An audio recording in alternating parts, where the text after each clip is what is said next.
දැන් ඔබේ වාරය.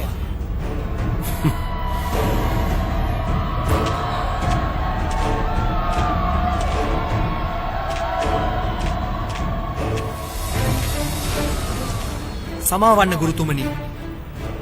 මට එම පරීක්ෂාවේ යෙදෙන්න නොහැකි. එසේනම් ගුරුතුමනි පරීක්ෂාව සමාප්තයි. මමයි සර්ව ශ්‍රේෂ්ඨ ශිෂ්‍යයාද. එසේ ගුරුතුමනි. අද දේවදත්ත සර්ව ශ්‍රේෂ්ඨයා වූ අදේ. මම පක්ෂියෙකු මරන්නේ නැහැ. සිද්ධාර්ථ ඔබ මුහුණ දෙන්න පරීක්ෂණයට. එයයි මගේ නිර්දේශය. ගුරුතුමනි. අවශ්‍ය මගේ හැකියාව පරීක්ෂා කිරීමට නිසා මගේ ධනුර්විද්‍යා නිපුණත්වය පෙන්වීමට වෙනත් ඉලක්කයක් යොදාගත නොහැකිද? ගත හැකි. එසේ ගත හැකි. නමුත් ඉලක්කය දුෂ්කර එකක් විය යුතුයි. විදීමට නොහැකි නම් පක්ෂීන්ට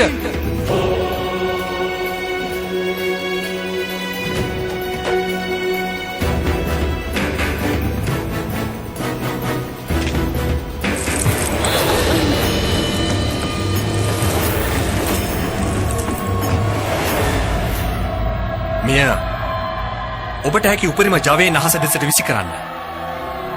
කොතරම් කුඩා වුවත් මේ මට ඉතා පහසු ඉලක්කයක් දේවදත්ත. ඇයි උපහාසයට ලක්වන්නේ තමාම?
කුමරුනි යුවරජ් ස්නානය කරනවා. ඉවතට වෙනු.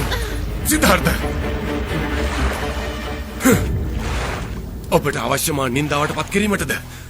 ඔබේ අහිංසාව නිසා මමයි පාපතරයෙකු වී සිටින්නේ. මුළු නගරයම තවමත් කතා වෙන්නේ ඔබේ අහිංසාව ගැන. දැන් මමයි සියලු දෙනාට වරදකාරයා.